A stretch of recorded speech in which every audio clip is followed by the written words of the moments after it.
En ce qui me concerne, j'ai toujours été attirée par le domaine des sciences en général.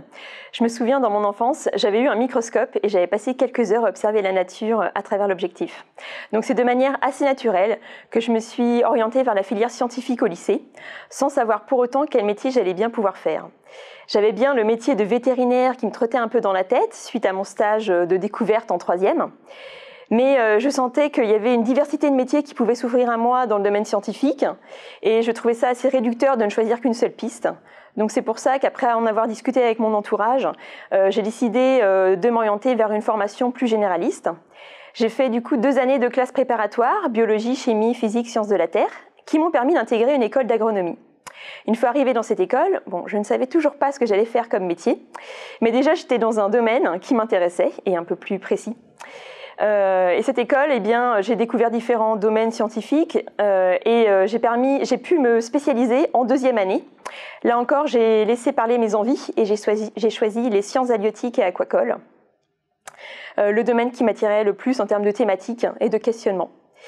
J'ai eu l'occasion de faire mon stage de fin d'études dans une structure professionnelle en partenariat avec l'Ifremer. Ça a été une expérience très intéressante qui m'a donné envie de continuer de travailler à l'interface de différents secteurs comme la recherche et la profession. Suite à ce stage, une option aurait été la thèse, mais après cette expérience professionnalisante, j'avais vraiment envie de continuer dans le monde du travail.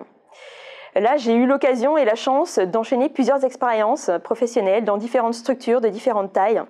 Ça m'a permis de prendre du recul et de me rendre compte qu'en fait, j'étais plutôt faite pour un travail en équipe, dans une équipe et une structure assez conséquente, ce qui me permettrait de progresser dans mon travail et d'avoir des pistes d'évolution aussi à long terme.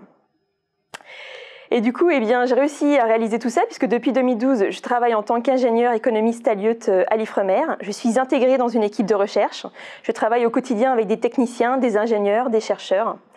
Et je mets mes compétences d'ingénieur au profit de la recherche, mes compétences d'animation et de coordination.